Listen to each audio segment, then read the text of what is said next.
Good day, I'm Carrie-Ann Smith and this is your JIS News for Monday, October 28. The Ministry of Agriculture, through the Rural Agricultural Development Authority, has launched a $68 million Irish potato project aimed at cutting the importation of the crop and advancing food security. The proposed target for 2013-14 is as follows: 600 hectares for autumn, 600 hectares for spring, and 50 hectares for summer. Through public-private collaboration, the project will allow for improved market access for farmers and assistance with crop care in the form of chemicals. New varieties of the crop will also be grown for the potato fries market. The project should result in local farmers supplying 100% of the national demand for potato by 2015. This supports government's import substitution strategy to reduce the country's $1 billion food import bill by growing more of what is consumed. The Jamaica Anti-Doping Commission, JADCO, has a new executive director. JADCO chairman Dr. Herb Elliott says the job has been given to business management specialist Kerry Anthony Brown. Mr. Brown comes to the post with an MBA degree from the Manchester Business School, as well as diploma in management studies and a BSc degree in pure and applied chemistry from the University of the West Indies. He joins JADCO from the Ministry of Youth and Culture, where he served as Director of Corporate Planning and Performance Monitoring. Mr. Brown also served in the Ministry of Finance and Planning as a financial analyst responsible for database management and performance monitoring. The new JADCO Executive Director will fully assume the responsibilities of his assignment when he completes the period of jury duty he's now serving. In the meantime, JADCO's website and sample collection systems are in line for a major financial boost.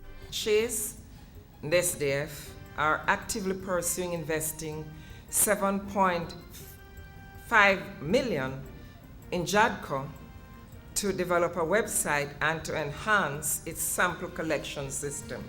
Reacting to public questions about the operations of JADCO, the Prime Minister urged Jamaicans to remain strong. That's an organization that is at work and working. And the government will ensure the support so that they can carry out the work to the best of their ability. Mrs. Simpson Miller was speaking at last Wednesday's Courtney Walsh Award for Excellence. Former West Indies cricketer Wavell Hines copped top honours ahead of netballer Nadine Bryan, sprinter Michael Frater and Special Olympian Alfonso Cunningham. The Jamaica Defence Force, JDF, has received $1.3 million worth of musical instruments from the Chinese government.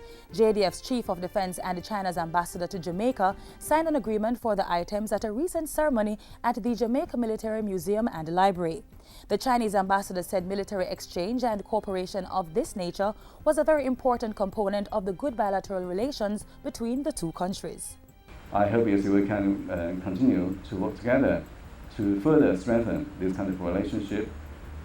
And thank you. I hope you like these musical instruments. Minister of Water, Land, Environment and Climate Change Robert Pickersgill has lauded those persons and organizations that have assisted efforts to protect Jamaica's forests.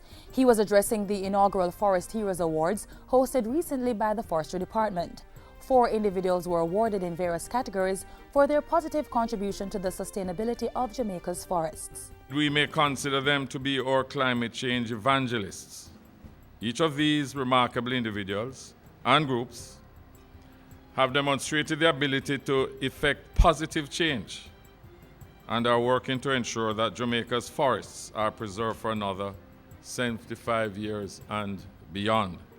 The awards ceremony is among the activities celebrating the Forestry Department's 75th anniversary in 2013. And finally, 8 distinguished Jamaicans recently received the Institute of Jamaica's MUSGRAVE Award for their achievements in the literary, scientific and artistic fields. Gold MUSGRAVE medals were presented to musician-composer Rainford Lee Scratchperry and Professor Franklin Knight, Director of the Center for Africana Studies at Johns Hopkins University. Silver and bronze MUSGRAVE medals were given to other noted recipients. And that's it for JIS News Today. I'm Carrie-Ann Smith. Thanks for watching.